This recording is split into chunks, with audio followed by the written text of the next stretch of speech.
Namaste, welcome to Transaga.in. In the previous blocks, we were discussing about the context of Theyyam and how it is associated with our work, The Mystic Heights. So, today I'm going to take you a little away from the context of Theyyam and to get you more into the context of my research, which is Indian Transcendentalism in cinema. So, today with me I have the person who I consider as the most exponent person to discuss about this field of cinema. He's a cinematographer, and more than that, he did cinematography for more than 11 languages, I suppose. 11 languages, and a person who inspired me by his philosophy of cinematography in the earlier meetings we had. So, thank you very much for having me with us. So, sir, I'm personally very much influenced by your perception of cinema as love 24 frames per second. How do you identify this warmth of love in the magical light of cinema? See, I must admit that the takeoff point was, of course, Godard's The Cinema is Truth 24 times per second. Then when I thought about it, the cinema, more I came to learn about cinema, more I experienced world masters' works, I really understood that cinema is all about love. Because every film which I consider is as a work of art, which is reaching up to the heights of great literature.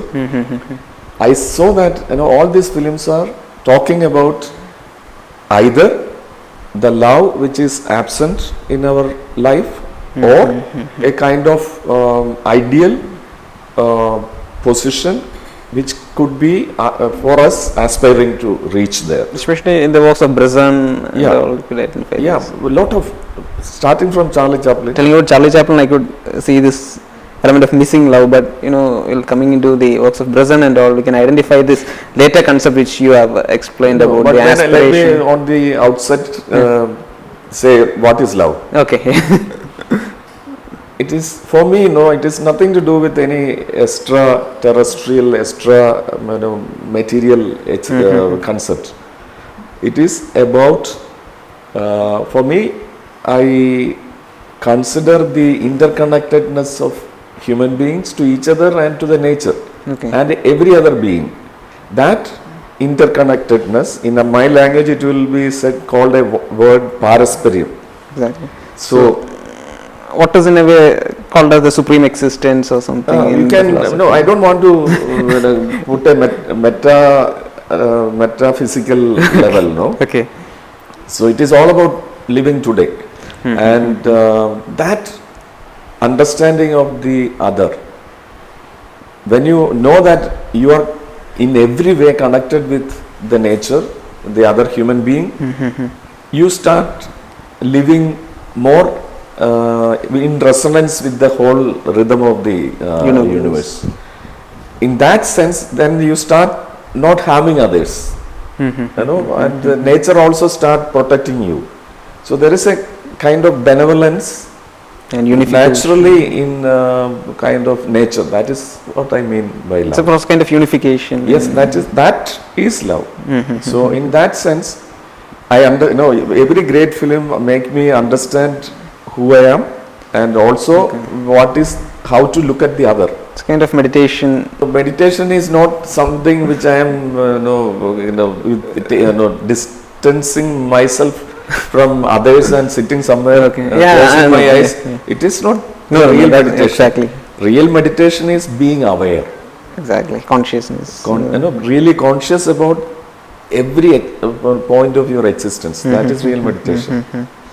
So, in your website, I got excited by the term imageology, and you tell that it is associated with the evolution of new man. And actually, I would like to. Even that concept is not mine. Okay. From 2000 onwards, there is a concept which says that the last century, all the human kind of cultural, artistic evolution happened because of the mythologies. Which was created. But this study says now that akin to mythology, imageology will be the source for the human development. or cultural existence.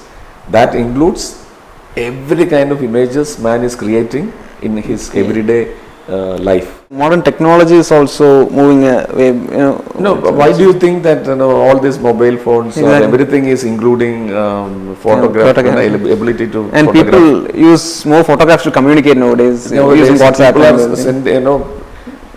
in that way, I don't know how it will positively help or negatively help, but there is a definite connection to image creation and man's aspirations to develop more.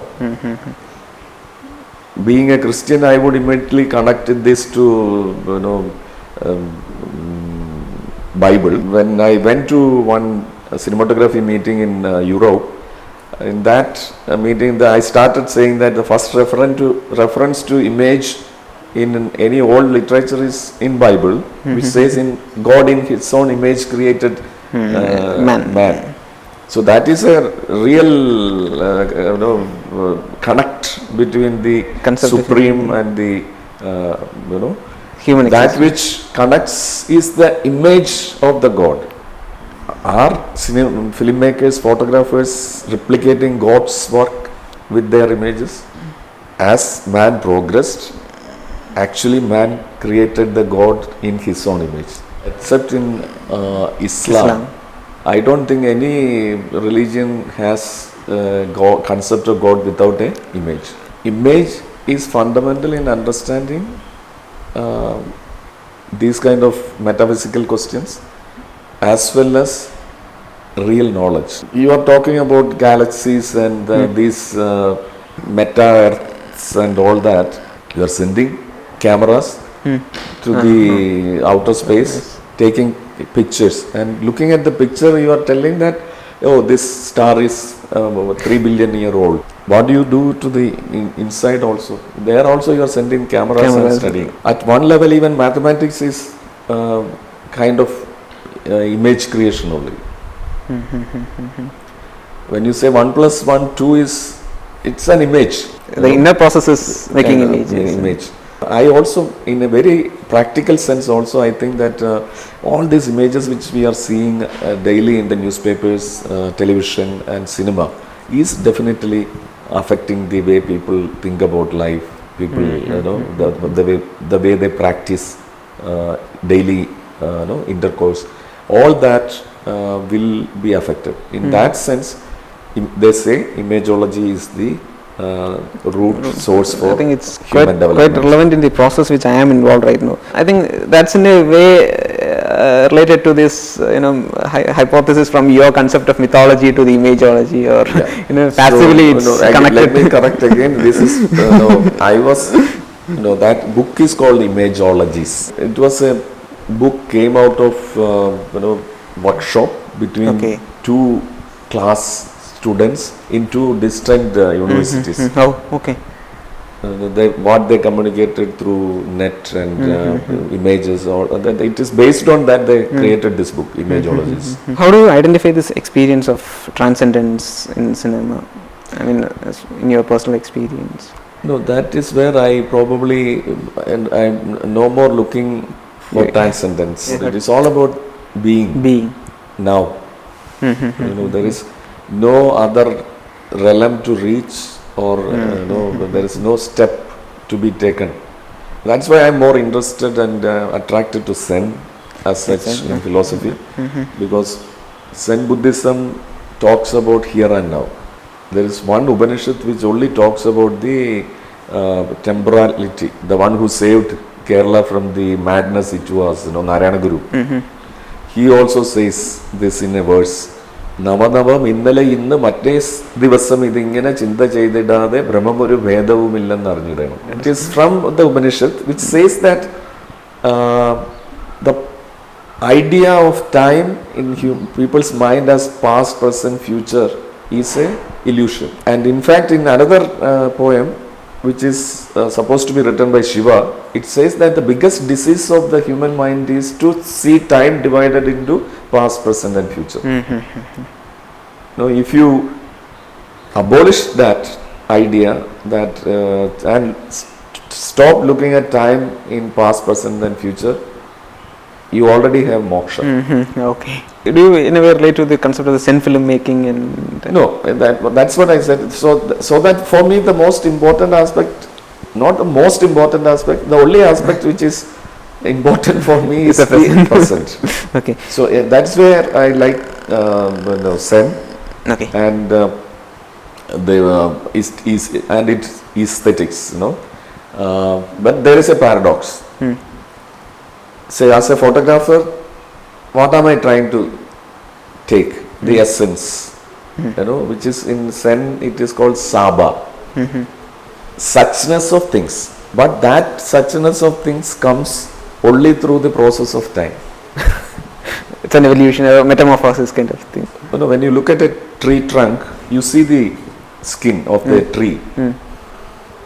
You know that, wisdom, or this tree has been living for, so many years. There is a 4 dimension of time with the associated with the images. And especially not images, especially with cinema. And cinema is the only sphere where we can truly experience this idea of time as only as presence. Long back I have attended one lecture by the great physicist George Sudarshan. I actually just saw it in a newspaper that he is giving a Schrodinger Memorial lecture on time, which is titled "Does Time Move Forward?" It was a 4-hour lecture, only physicists. Okay. Conducted by Austrian embassy, I remember it. And that in the end of it, he categorically says time does not have an arrow of direction. All kind of process of changes are all because of the some kind of impurities in the environment. Okay. So it was I couldn't understand the deeper aspects of its thing, but he was many times referring to cinema. So probably only in cinema, in that sense, you can experience past, present, future at one as present. As present. I think the cinema has a lot to teach in that aspect of the temporal experience also. Because otherwise nobody will believe, there's no past or future. But modern quantum physicists are almost saying that only. Being a person who worked with G. Aravindan sir, how do you relate the experience of spirituality in his films? And it's fascinating that I read in your website that you describe Vastuhar as the mirror of love. That actually is a reference to the Narayana Guru's installation of mirror in Kannadi Pradishta. Kannadi Pradishta. That is in my village, my hometown. So I happened to see that very early in my school days. I went with my friends and saw this mirror there. But this idea of the mirror being established instead of any imagery of a deity itself is revolutionary. Exactly. So the mirror is showing you yourself, probably philosophically, and that was easy for me to understand God as myself. I happened to read your encounters about in your childhood with you playing with the mirror and. Because mirror was always a fascination for me. I mean, it's in a way realizing the essence of Advaita. The non-duality of myself and God. That is in Narayana Guru's installation. My play with the mirror in the young days was to do more with the idea of creating an imaginary world. And doing the impossible. I will keep the mirror at my waist level, and I will walk through the rooms, crossing all doors and all. But what I am seeing the mirror is the kalkols, the roof of the tile roof, roof of the house. So it is almost like I was walking upside down in the roof. I am seeing not the ground. I am seeing the roof, and I am walking. So that was trying to create a kind of a different imaginary world. As a child, that was also an aspect of wonder. I consider that all our process of thinking, any kind of thinking, kind of ideas of beauty, everything comes from the experiences of wonder. Very first moment I saw a big butterfly, or the very first moment I saw a rainbow, was the real experience of Wonder. spirituality. Exactly. This background of the mirror, then now I project to cinema, where I see cinema or any work of art as the reflection, or a mirror which reflects what you are. How does the interaction and presence of Guru Yati influence, I mean Guru Nitya Chaitanya Yati, signified an influence in your notion of cinematography? I was philosophically interested in the thoughts of Narayana Guru from that young childhood. By college time I was reading Guru Nitya's books. He was a commentator on the ordinary human life also, not just big philosophy. Not just metaphysical. So those things attracted me. So while I joined the Film Institute in Pune, I got more interested in philosophy. So I read Upanishads, Vedas, and all those texts while in the film school. Then probably I thought I will probably join Guru Nitya and start study with him. Okay. I wanted to do that. Okay. So then I started interacting with him, listening to him, and understanding his deep love for everybody else itself is a punyam. In Bible it says, if you have trust, you can move the mountain. You have to be confident, and your love will move anything which you want. In my whole life I experience things happening to me, probably because my what should I say? I shouldn't say that I love all. but anyway, that at least I know that I am connected, and I am what I Your am. identification of love, maybe. Yes. I understand that what I am today is because of others. So that itself is a first step. And cinema helped me to realize that. We generally contextualize the entire concept of cinema, but how personally in your cinematography and yours, in that way, there I can't say there is not just Nitya's work, influence. but your entire philosophy, and how does it influence into your pattern and philosophy of filmmaking and cinematography? That, I think somebody else should make a study. Maybe we invite a proper academic research on this context of such work. Maybe.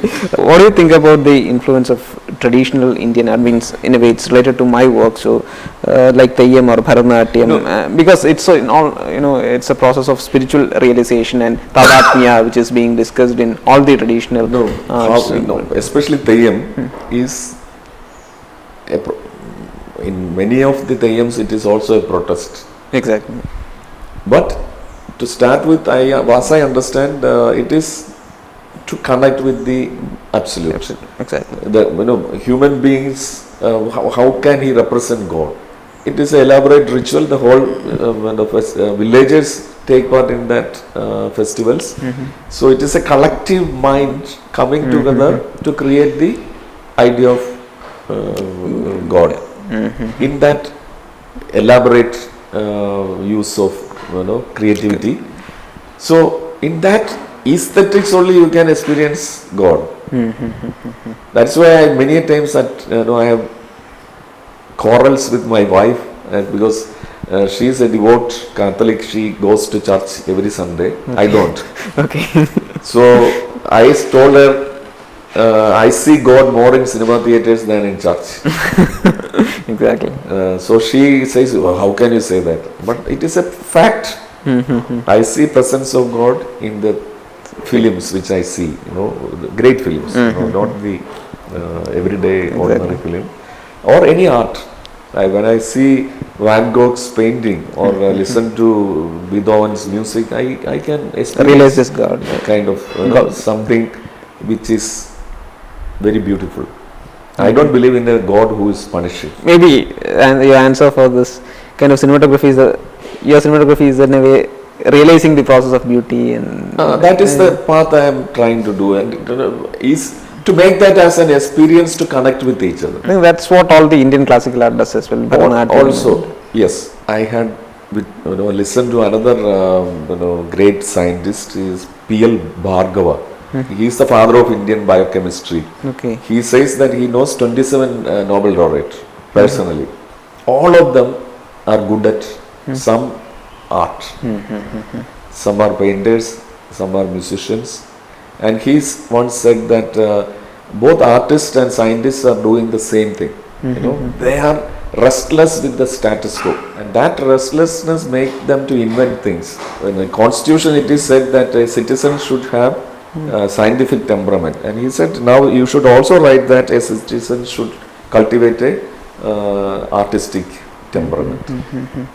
And surprisingly, categorically, he said that if somebody is not liking any art, he is not, most probably is not a good human being. Thank you very much. Actually, we are right now at Revati Kalamandir Film Academy, which is we are experiencing a beautiful evening here, and thanks for having us here. And thank you You very are much. always welcome, and anything further if there is needed any another discussion in another round or more elaboration, we will do that. Thank you. Thank you, sir.